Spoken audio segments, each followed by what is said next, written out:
Judy was born in 1936 to a couple from Sussex, England, who were living abroad in the Chinese port city of Shanghai. She was one of 7 twin brothers and sisters. She escaped from her home when she was just 3 months old and spent several months living on the streets. I suppose I should stop and clarify. Judy was a dog, a purebred, liver and white English pointer, to be specific. If you've ever seen a painting or a movie in which some English aristocrat is shooting pheasants and a dog is released to retrieve the downed bird, chances are good it was a pointer.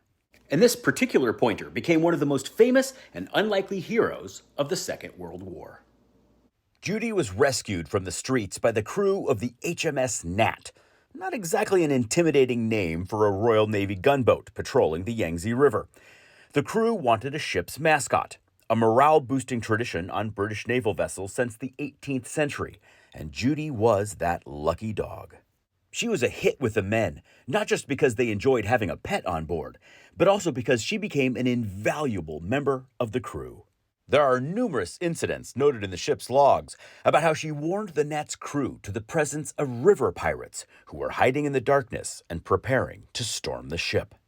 She also indicated the approach of hostile aircraft long before any of the humans heard them coming. So it should come as no surprise that when she fell overboard one day, the vessel came to a full stop and quickly deployed a small boat to save her. The ship's log listed it as a man overboard exercise. On another occasion, when the Nat linked up with an American river gunboat, the Americans liked Judy so much they dognapped her. Don't worry, it was all in good fun, and the Nat got her back.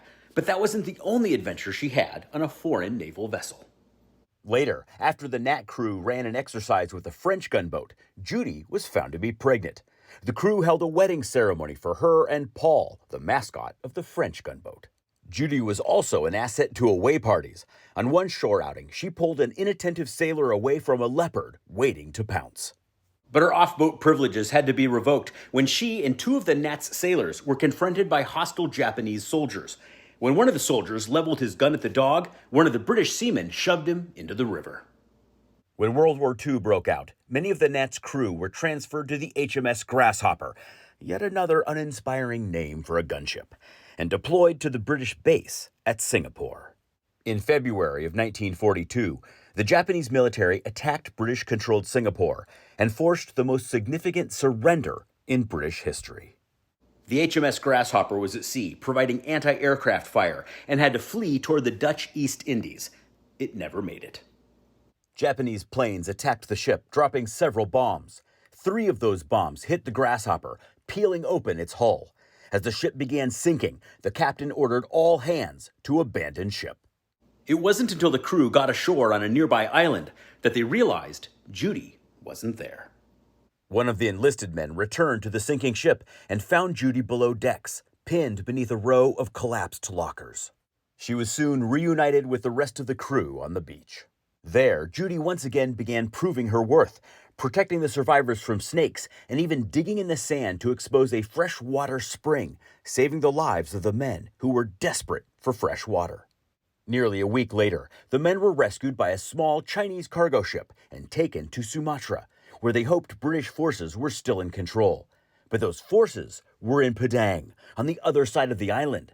So Judy and the Grasshopper's survivors had no choice but to embark on a harrowing 5-week, 200-mile cross-country jungle trek.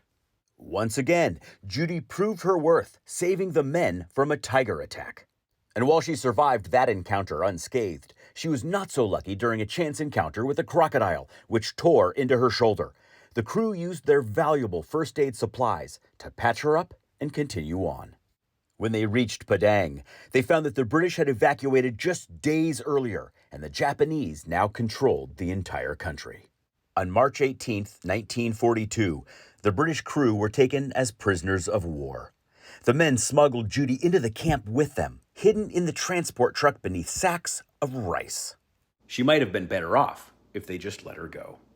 One of the men recorded, thus began 3 to 4 years of the most horrific labor, torture, starvation, and every degradation that the Japanese could inflict on us.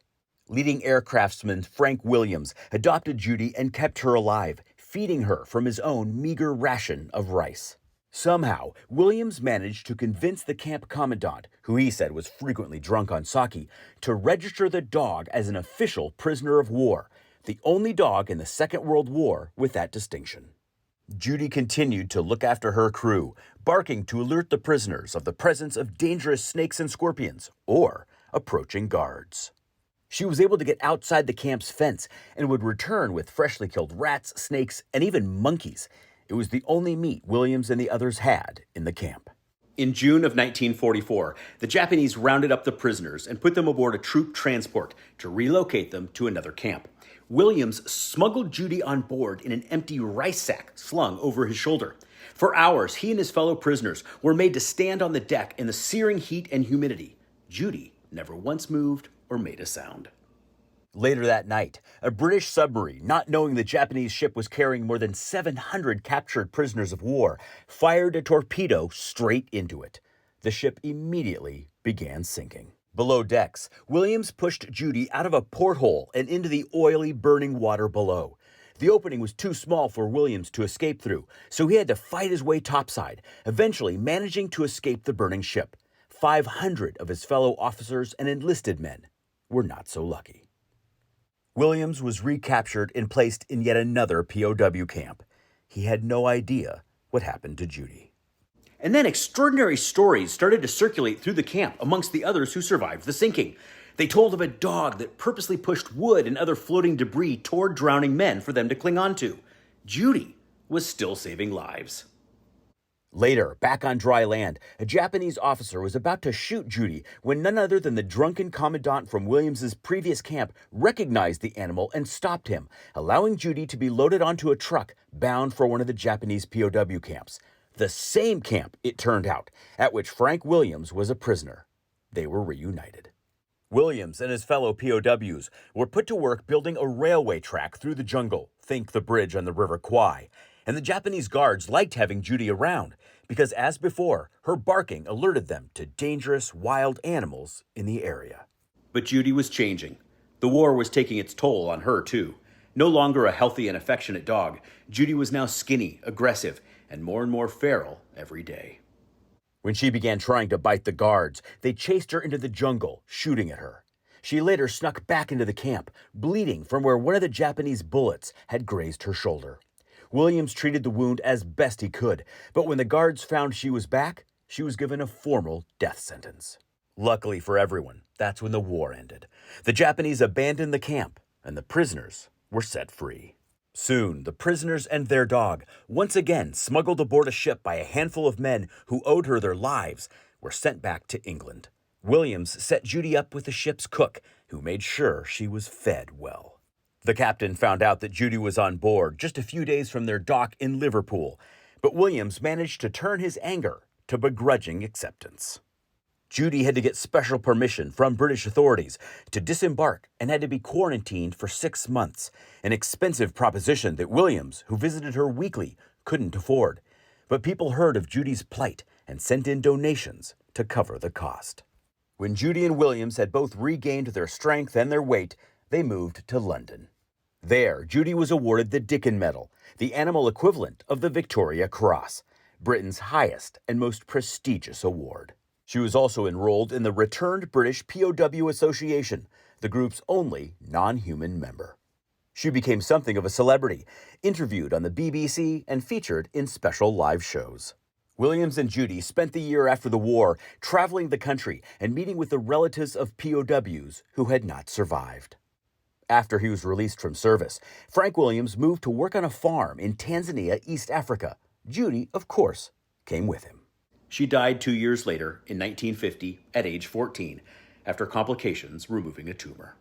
She was buried in a military uniform jacket with a slew of medals. Frank built a granite and marble memorial in her memory.